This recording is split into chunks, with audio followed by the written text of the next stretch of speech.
Control সিতে copy এবং control ভিতে পেস্ট এতটুকু হয়তো বা কম্পিউটার যারা চালাতে জানেন তারা সকলে জানেন। তবে কম্পিউটারের এ থেকে জেড পর্যন্ত প্রত্যেকটা বাটনে একটা করে শর্টকাট কি রয়েছে, আজকে আমরা তা আপনাদেরকে দেখাবো। তো বন্ধুরা, ভিডিওটি ভালো লাগলে কিন্তু অবশ্যই চ্যানেলটি সাবস্ক্রাইব করে পাশে থাকতে হবে এবং নিত্য নতুন সকল প্রকার আইটি রিলেটেড ভিডিও পেতে পাশে থাকা বেল আইকনটি প্রেস করে রাখতে হবে। তো বন্ধুরা, প্রথম যে শর্টকাট কিটি রয়েছে কন্ট্রোল প্লাস এ ইকুয়ালটা হচ্ছে সিলেক্ট অল, অর্থাৎ কন্ট্রোল প্লাস এ বাটন যদি আমরা একসাথে প্রেস করি পেজের মধ্যে যত লেখা রয়েছে সব কিন্তু সিলেক্ট হয়ে যাবে।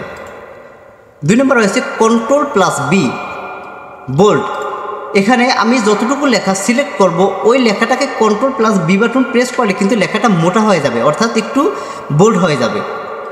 এরপরে রয়েছে control plus C equal to copy, এখানে কন্ট্রোল প্লাস সি দিলে আমি এই লেখাটাকে মনে করেন কপি করতে চাচ্ছি, এরপরে আমি control plus C button press করলাম, লেখাটা কিন্তু আমার কপি হয়ে গেল।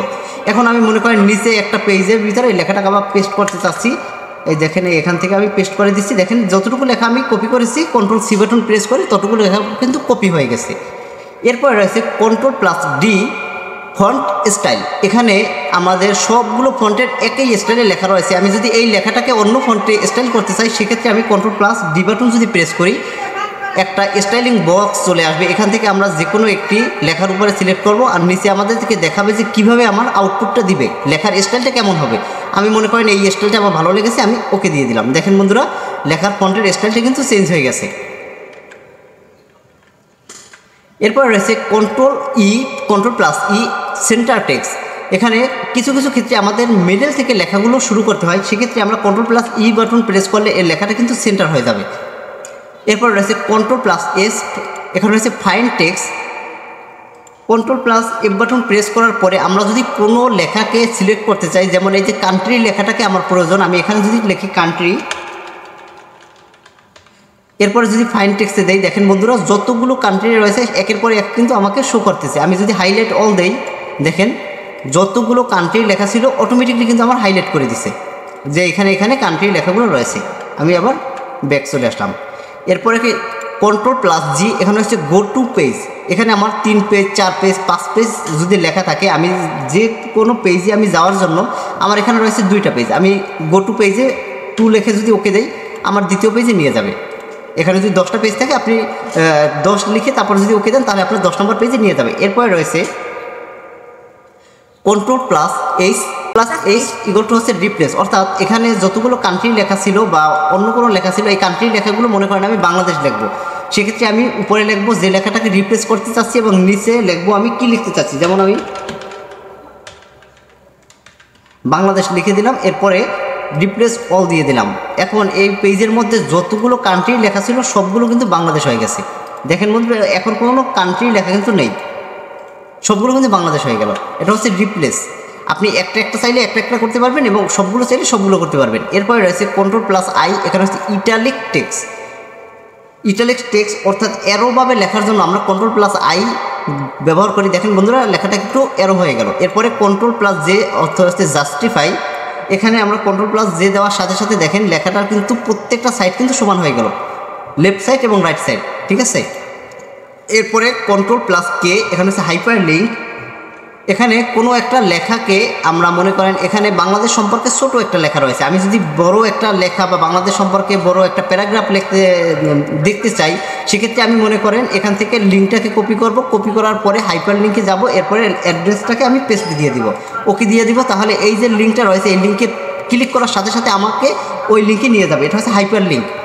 এরপরে কন্ট্রোল প্লাস এল হচ্ছে লেফট অ্যালাইন, অর্থাৎ এই লেখাটা কিন্তু লেফট থেকেই রয়েছে, আমরা লেফট থেকে লিখবো নাকি রাইট থেকে লিখবো, এটা হচ্ছে লেফট অ্যালাইন এবং রাইট অ্যালাইন, যেহেতু আমাদের লেফট থেকে লেখা রাখবো এটা হচ্ছে control plus F left align. এরপরে রয়েছে কন্ট্রোল প্লাস এম সমস্যা ইনডেন্ট হচ্ছে কন্ট্রোল প্লাস এম বাটন দেওয়ার সাথে সাথে দেখেন আমার লেখাটা কিন্তু মেইন লেখার থেকে একটু সরে আসছে, আমাদের অনেক ক্ষেত্রে আমরা এই ইনডেন্ট ব্যবহার করি।